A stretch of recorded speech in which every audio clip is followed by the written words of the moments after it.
The secret to every great lash routine is having great tools. So I'm gonna show you the tools I use to give this gorgeous lady her beautiful lashes.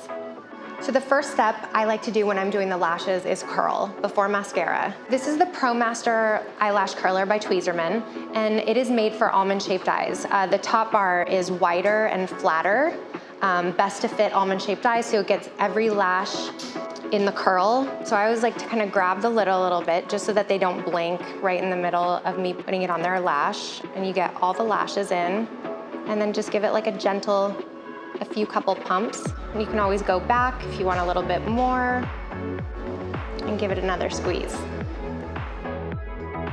So the next step after curling is mascara. It's always best to curl on a clean lash. And if you get a little too much, or if the lashes are stuck together, I'm just gonna take the eyelash comb and just gently comb through any parts that are a little stuck. So I'm gonna show you how I apply individual lashes using the Tweezerman Lash Assist.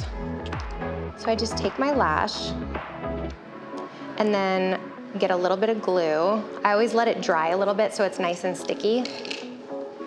And then just get it as close to the lash as possible. With how thin and narrow these are, you can just slide the lash right in between the lashes, because you don't want to be able to see the lash. You want it to look as natural as possible.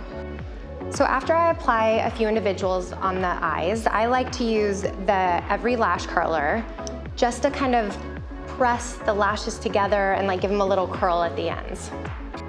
Gives it a real nice, seamless, natural look. So I just real gently give them a little pinch. I'm gonna take a little bit more mascara and just put it on the ends just to kind of complete the look.